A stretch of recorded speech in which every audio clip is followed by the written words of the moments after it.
बिस्मिल्लाहिर्रहमानिर्रहीम अस्सलाम वालेकुम dear student, you are watching the learning college YouTube channel. आज हम सेकेंड ईयर की केमिस्ट्री की एक नई क्लास के साथ यहाँ पे मौजूद हैं और हम अपने टॉपिक्स को उसी तरह कंटिन्यू करेंगे। हमने इससे पिछले लेक्चर में रिएक्शन देखे थे पीरियड नंबर 3 के विद वाटर। आज के इस वीडियो लेक्चर के अंदर हम रिएक्शन देखेंगे पीरियड 3 के विद ऑक्सीजन। तो आज का जो टॉपिक है वो ये है कि रिएक्शन विद ऑक्सीजन और किसके रिएक्शन करवाएंगे पीरियड नंबर 3 के। आज के टॉपिक से रिलेटेड जो होमवर्क होगा आप मेरे व्हाट्सएप नंबर के ऊपर मुझे भेज देंगे। फिर अगर उसमें मसला हुआ या आपके कोई क्वेश्चंस हुए तो आप मुझसे वो वहाँ पर व्हाट्सएप नंबर पर पूछ सकते हैं। तो सबसे पहले देखिए पीरियड नंबर 3 जो है उसके मेंबर्स कौन कौन से। पीरियड नंबर 3 में आ जाते हैं sodium, magnesium, aluminium, silicon, phosphorus, sulphur, chlorine and argon. ये इसके सारे मेंबर्स हैं और इन मेंबर के हम रिएक्शन देखेंगे कि ये ऑक्सीजन के साथ रिएक्शन करते हैं या रिएक्शन नहीं करते, किस तरह के रिएक्शंस होते हैं। तो सबसे पहले मूव करते हैं, सोडियम का रिएक्शन हम करवाते हैं विद ऑक्सीजन। जब हमने सोडियम का रिएक्शन करवाया ऑक्सीजन के साथ तो प्रोडक्ट में हमारे पास क्या बना जी, सोडियम ऑक्साइड बनता है Na2O। इसके लिए रिएक्शन कंडीशन आपको रखना पड़ती है कि कम से कम 100 से लेकर 200 डिग्री सेंटीग्रेड तक आपके पास टेम्परेचर होना चाहिए। ये रिएक्शन फर्दर जो है वो प्रोसीड करेगा। सोडियम ने रिएक्ट किया ऑक्सीजन के साथ, प्रोडक्ट में क्या बना, Na2O सोडियम ऑक्साइड बना। ये कौन सा ऑक्साइड बना है, ये ऑक्साइड नॉर्मल ऑक्साइड हम इसको बोलेंगे, नॉर्मल ऑक्साइड। ठीक हो गया। अब यहाँ पे इक्वेशन को देखो, क्या इक्वेशन बैलेंस्ड है कि नहीं है। यहाँ पे सोडियम के एक एटम है, यहाँ पे सोडियम के कितने एटम है, 2। यहाँ पे ऑक्सीजन कितने, 2। यहाँ पे ऑक्सीजन कितने, 1। इसका मतलब है रिएक्शन जो प्रोसीड हुआ, ये केमिकल इक्वेशन जो है ये बैलेंस नहीं है। तो इसको हम बैलेंस करेंगे। बैलेंस करने के लिए हमने क्या लगाना है, लेट्स सपोज यहाँ पे मैं 2 लगा लेता हूँ। सोडियम यहाँ पे 2 है तो मैं यहाँ पे अगर 2 लगा लूँ तो क्या रिएक्शन कंप्लीट हो जाएगा, बैलेंस हो जाएगा। यहाँ पे भी 2 सोडियम के एटम, यहाँ पे भी 2 सोडियम के एटम, यहाँ पे ऑक्सीजन 1, यहाँ पे ऑक्सीजन 2। मसला है यहाँ पे। फिर इसके लिए क्या करना पड़ेगा, लेट्स सपोज मैं यहाँ पे अगर लगा लूँ 2, अगर यहाँ पे लगा रहा हूँ तो कितने हो जाएंगे आपके पास ऑक्सीजन। अब देखें यहाँ पे आप चेक कर सकते हैं, 2 × 2 4 सोडियम हो गए, ऑक्सीजन कितने हो गए, 2 × 1, मतलब ऑक्सीजन यहाँ पे बराबर हो गए। लेकिन अब मसला ये है कि सोडियम के एटम ज़्यादा हो गए। इसका मतलब है हम यहाँ पे मूव करेंगे तो यहाँ पे 2 नहीं लगाएंगे, बल्कि यहाँ पे क्या यूज़ करेंगे, 4 कोफिशिएंट यूज़ करेंगे। इस कोफिशिएंट को यूज़ करने के साथ ही देखिए हमारा रिएक्शन बैलेंस हो चुका है। यहाँ पे भी 4 एटम है सोडियम के, यहाँ पे भी 4 सोडियम के 4 एटम है, यहाँ पे ऑक्सीजन के 2 एटम है, यहाँ पे भी ऑक्सीजन के 2 एटम है। बना क्या, नॉर्मल ऑक्साइड। अब यही रिएक्शन अगर फर्दर देखिए, यहाँ से ये जो नॉर्मल ऑक्साइड आपके पास है सोडियम ऑक्साइड, इसको उठाओ और इसका फर्दर रिएक्शन करवाओ किसके साथ, ऑक्सीजन के साथ। तो प्रोडक्ट क्या बनेगा, पर ऑक्साइड आपके पास बन जाएगा। अब नॉर्मल ऑक्साइड और पर ऑक्साइड में फ़र्क क्या है। अब सिंपली ये है कि आपने 9th क्लास में ऑक्सीडेशन स्टेट या ऑक्सीडेशन नंबर निकालना सीखा होगा। जहाँ पे भी ऑक्सीडेशन नंबर ऑक्सीजन की क्या है, यहाँ पे ऑक्सीडेशन स्टेट निकालो। सोडियम पहले ग्रुप से बिलोंग करते, उसकी ऑक्सीडेशन स्टेट क्या होती है, +1। यहाँ पे कितने, 2। इसका मतलब यहाँ पे क्या हो जाएगा, +2। और इसको अपर साइड कैंसिल करने के लिए यहाँ पे हो जाएगा -2। तो एक ऑक्सीजन की यहाँ पे ऑक्सीजन की जो ऑक्सीडेशन स्टेट है ये वो कितनी है, -2 आई है। अब जहाँ पे -2 ऑक्सीजन की ऑक्सीडेशन स्टेट आएगी, इसका मतलब है कौन सा ऑक्साइड होगा, नॉर्मल ऑक्साइड। नीचे मूव करें, यहाँ पे अब निकालें। यहाँ पे देखें सोडियम के 2 एटम है, तो इसका मतलब है एक सोडियम एटम की ऑक्सीडेशन स्टेट +1 होती है, 2 की कितनी हो जाएगी, +2। अब यहाँ पे क्या है, इस +2 को कैंसिल करने के लिए यहाँ लाजमी हमने ऐसी वैल्यू लगानी है ताकि ओवरऑल रिजल्ट 0 हो जाए। मैं यहाँ पे यूज़ करूँगा -2, तो ओवरऑल -2 क्या हो जाएगा, 0। लेकिन एक यहाँ पे ऑक्सीजन की ऑक्सीडेशन स्टेट कितनी आती है, -1। तो जहाँ पे -1 ऑक्सीडेशन स्टेट आएगी वो क्या होगा, पर ऑक्साइड कंसिडर करेंगे।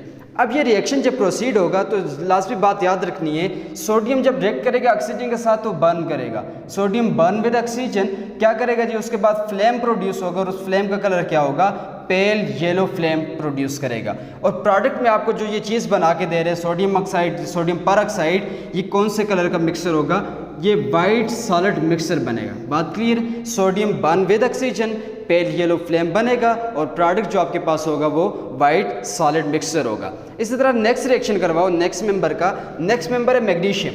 मैग्नीशियम का जब रिएक्शन आप करवाते हो ऑक्सीजन के साथ तो प्रोडक्ट क्या बनेगा, मैग्नीशियम ऑक्साइड बन रहा है, MgO आपके पास बन जाएगा। अब यहाँ पे देखें कि दोनों साइड पर रिएक्शन देख लें क्या बैलेंस है कि नहीं है, तो इसको चेक कर ले। यहाँ पे मैग्नीशियम 1 है, यहाँ पे भी मैग्नीशियम 1 है जी, बैलेंस है मैग्नीशियम। ऑक्सीजन यहाँ पे कितने, 2, यहाँ पे ऑक्सीजन कितने, 1। इसका मतलब है बैलेंस नहीं है। तो अगर मैं यहाँ पे लगा लूँ 2 तो क्या ये बैलेंस हो जाएगा? यहाँ पे मैं यूज़ कर रहा हूँ 2। अब यहाँ पे क्या हुआ, 2 मैग्नीशियम के एटम हो गए 2 ऑक्सीजन के, लेकिन यहाँ पे फ़र्क मसला ये हुआ कि मैग्नीशियम जो है अब इसको बैलेंस करना है, तो इसको बैलेंस करने के लिए आप यहाँ पे क्या करोगे, 2 यूज़ करोगे ताकि दोनों साइड पे एटम्स की तादाद क्या हो जाए, बराबर हो जाए। मैग्नीशियम भी बर्न करेगा विद ऑक्सीजन और इंटेंस फ्लेम प्रोड्यूस करेगा जो कि वाइट कलर की होगी। ठीक है, ये भी इंटेंस फ्लेम प्रोड्यूस करता है, जबकि ये भी इंटेंस फ्लेम प्रोड्यूस करेगा, लेकिन अब यहाँ पे ये येलो कलर की फ्लेम प्रोड्यूस कर रहा था, ये वाइट कलर की फ्लेम प्रोड्यूस करेगा, और जो प्रोडक्ट बनेगा वो क्या होगा, यहाँ पे भी वाइट सॉलिड होगा। मैग्नीशियम रिएक्ट करते हैं ऑक्सीजन के साथ, प्रोडक्ट में आपको क्या बना के देगा, मैग्नीशियम ऑक्साइड। नेक्स्ट मूव करेंगे, नेक्स्ट जो मेंबर है पीरियड नंबर 3 का वो एल्युमिनियम है। जब एल्युमिनियम रिएक्ट करेगा ऑक्सीजन के साथ तो प्रोडक्ट में आपको क्या बना के देगा, एल्युमिनियम ऑक्साइड। अब बात याद रखनी है, जब हम पिछले लेक्चर में बात कर रहे थे तो हमने कहा था एल्युमिनियम जो है वो एयर की तरफ ज़्यादा रिएक्टिव होता है। जब एल्युमिनियम एयर की तरफ ज़्यादा रिएक्टिव है तो ऑक्सीजन के साथ रिएक्ट करके ये वाला ऑक्साइड बना देगा। अब देखें, पहले तो इस इक्वेशन को बैलेंस करते हैं, फिर फर्दर मूव करेंगे कि ये क्या होता है। अब दोनों साइड आप तादाद देखो एल्युमिनियम की, एक तरफ एल्युमिनियम कितने जी, 1 है यहाँ पे, दूसरी तरफ एल्युमिनियम कितने, 2, ऑक्सीजन यहाँ पे कितने, 2, लेकिन यहाँ पे कितने, 3। इसका मतलब है ये इक्वेशन बैलेंस नहीं है। तो इस इक्वेशन को बैलेंस करने के लिए सबसे पहले हम ये कर लेते हैं कि मैं लेट्स सपोज यहाँ पे लगा लूँ 4 लगा लेता हूँ यहाँ पे, इसके साथ इसके अलावा यहाँ पे अगर 3 यूज़ करूँ, यहाँ पे 2 यूज़ करूँ, तो ये सारा जो केमिकल इक्वेशन जो आपने लिखी है क्या हो जाएगी, बैलेंस हो जाएगी। देख ले यहाँ पे 4 एटम्स है एल्युमिनियम के, यहाँ पे भी कितने, 2 × 2 4 एटम्स, यहाँ पे 3 × 2 ऑक्सीजन, मतलब 6 ऑक्सीजन है। यहाँ पे कितने ऑक्सीजन हो जाएंगे, 6 ऑक्सीजन। आपके पास रिएक्शन क्या हो गया, बैलेंस हो गया। अब इस रिएक्शन के लिए याद रखना ये भी एल्युमिनियम है, एल्युमिनियम जब ऑक्सीजन के साथ रिएक्ट करेगा तो बर्न करेगा, पहली बात। दूसरी बात ये है कि ये जो ऑक्साइड बन रहा है एल्युमिनियम ऑक्साइड, यहाँ पे लिखो एल्युमिनियम ऑक्साइड जो बन रहा है, ये एल्युमिनियम ऑक्साइड एक लेयर बना देगा। जैसे मिसाल के तौर पे ये हमारे पास एक एल्युमिनियम का पीस है, इसको बर्न करो तो इसके ऊपर एक लेयर बन जाएगी एल्युमिनियम ऑक्साइड की, जो कि एक स्ट्रांग लेयर होगी। मतलब इसको अब ये फर्दर जो एल्युमिनियम है इसको रिएक्शन नहीं करने देता, इसलिए मैंने यहाँ पे बात की कि इनहिबिट फर्दर रिएक्शन, मजीद रिएक्शन नहीं करने देता। उसकी वजह क्या होती है, ये जो एल्युमिनियम ऑक्साइड की जो लेयर बन जाती है एल्युमिनियम के ऊपर। इसके बाद क्या होगा जी, नेक्स्ट बात मैंने लिखी है पाउडर। अगर एल्युमिनियम का पाउडर बना और उसको बंसन फ्लेम के ऊपर आप उसको फेंको तो आपके पास कैसा स्पार्क प्रोड्यूस होगा, वाइट कलर का स्पार्क प्रोड्यूस होगा। एल्युमिनियम को दोबारा देखें, इसको एल्युमिनियम जो है रिएक्शन जब ऑक्सीजन के साथ करेगी, बर्न करेगी, एल्युमिनियम ऑक्साइड बनेगा। एल्युमिनियम ऑक्साइड एक लेयर बना देगा, उस लेयर की वजह से फर्दर रिएक्शन नहीं होगा। और अगर आप एल्युमिनियम का पाउडर उठा के बंसन फ्लेम के ऊपर रखो तो आपके पास फ्लेम कौन सा प्रोड्यूस होगा, वाइट कलर का स्पार्क प्रोड्यूस होगा। इसी तरह नेक्स्ट मेंबर की तरफ मूव करेंगे। पीरियड नंबर 3 का नेक्स्ट मेंबर जो है वो सिलिकॉन है। अब सिलिकॉन इतनी आसानी के साथ रिएक्शन नहीं करेगा, उसके लिए हमें क्या करना पड़ेगा, स्ट्रांगली हीट करना पड़ेगा, तब जाके सिलिकॉन जो है ऑक्सीजन के साथ रिएक्ट करेगा और सिलिकॉन डाइऑक्साइड बनाएगा। इस रिएक्शन को देखो तो दोनों साइड सिलिकॉन की तादाद बराबर, ऑक्सीजन यहाँ पे भी 2, यहाँ पे भी 2, इसका मतलब है एक बैलेंस्ड केमिकल इक्वेशन है। और स्ट्रांगली हीट करने की वजह से सिलिकॉन डाइऑक्साइड बनेगा, सिलिकॉन डाइऑक्साइड। ठीक हो गया। अब नेक्स्ट जो है फास्फोरस है। अब फास्फोरस आपको पता है कि फास्फोरस के 4 एटम आपस में कंबाइन होंगे तब जाके उसका क्या होता है, एक मॉलिक्यूल बनता है। अब ये फास्फोरस जब ऑक्सीजन के साथ रिएक्ट करता है तो हमारे पास प्रोडक्ट क्या बना के देगा, फास्फोरस ऑक्साइड बनाएगा। अब इस इक्वेशन को देखो, क्या ये इक्वेशन बैलेंस है कि नहीं है। तो इस इक्वेशन में आप देखें P4 यहाँ पे भी 4 तादाद है, यहाँ पे भी 4 है, P4 बैलेंस है, जबकि ऑक्सीजन यहाँ पे कितने, 6, यहाँ पे कितने ऑक्सीजन है, 2। इसका मतलब है बैलेंस करने के लिए लेट्स सपोज मैं यहाँ पे अगर यूज़ करूँ 3 तो 3 × 2 6, यहाँ पे भी 6। ओवरऑल रिएक्शन क्या हो चुका है, बैलेंस। इस रिएक्शन से रिलेटेड देखो क्या होता है इस रिएक्शन के अंदर, ये जो फास्फोरस है जब ऑक्सीजन के साथ, या इसके बारे में हम लिखे एयर, लिखे एयर समरा, यहाँ पे ऑक्सीजन ही होती है। फास्फोरस जब ऑक्सीजन के साथ रिएक्ट करेगा तो कैचेस फायर, आग लग जाती है। उसके बाद नेक्स्ट बात देखिए, बर्न विद वाइट फ्लेम।